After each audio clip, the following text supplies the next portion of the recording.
প্রথম শ্রেণী হইতে নবম শ্রেণী পর্যন্ত সরকারি ও বেসরকারি স্কুলের লটারি ড্র চলছে সরকারি পর্যায়ে। এইটা হল মাধ্যমিক ও উচ্চশিক্ষা অধিদপ্তরের ওয়েবসাইট।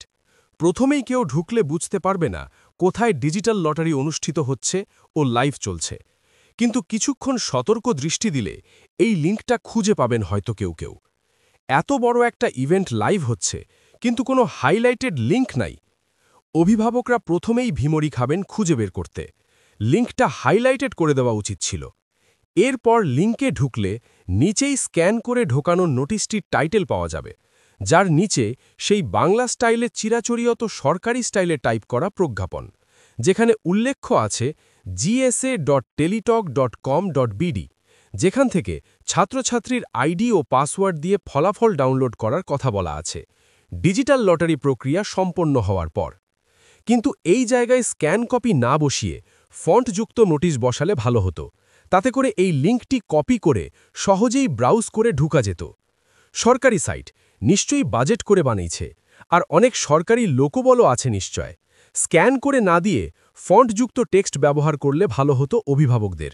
যাই হোক, আপনি কষ্ট করে কোনো রকমে লিঙ্কটি টাইপ করে ব্রাউজ করে ঢুকলেই যে বেঁচে গেলেন তা নয়। কিন্তু লিঙ্কে গেলে দেখবেন ডিজিটাল লটারি অনুষ্ঠান বিলবোর্ড লাইভ চলছে। বড় অদ্ভুত লাইভ। আসলে এইটা একটা ভিডিও ক্লিপ। এইটি শেষ হলে ডিএসএইচইর পার্সোনাল মিটিং রুমের থাম্বনেল আসবে। প্রথমে আমিও থতমত খেয়েছিলাম যে কোথায় লাইভ লটারি চলছে। তারপর ইতস্তত করে পার্সোনাল মিটিং রুমের থাম্বনেলে ক্লিক করলাম। এখানে ওপরে টাইটেল আছে ডিজিটাল লটারি অনুষ্ঠান আন্তর্জাতিক মাতৃভাষা ইনস্টিটিউট হইতে সরাসরি সম্প্রচারিত। আসলে এইটা ভিডিও ক্লিপ কতটুকু ইররেসপন্সিবল কর্তৃপক্ষের ভেবে দেখেছে? লাইভ যেহেতু লেখা এইখানে, সুতরাং তারা লাইভটা এইখানে রাখতে পারত এবং অভিভাবকরাও কনফিউজড হতো না। এই হলো সরকারি কাজ।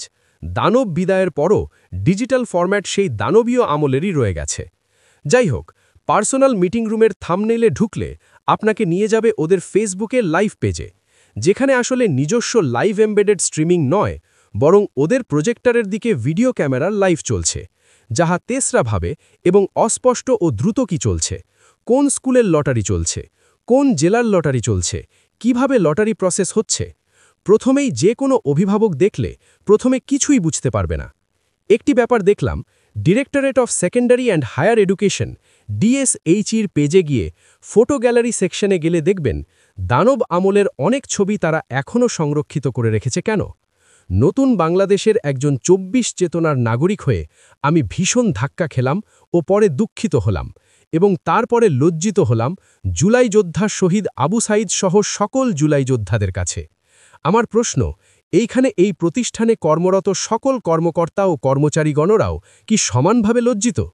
দ্বিতীয় প্রশ্ন, কি প্রক্রিয়ায় ও কিভাবে এই ডিজিটাল লটারি প্রসেসিং করা হচ্ছে তারও কোনো পরিষ্কার ধারণা সারা বাংলাদেশের সমস্ত অভিভাবক পরিষ্কারভাবে পাচ্ছে না এই লাইভ অনুষ্ঠান থেকে, শুধুমাত্র তাদের ডিজিটাল বিলবোর্ড ও স্ক্রিনে তারা যা দেখাচ্ছে তা ছাড়া।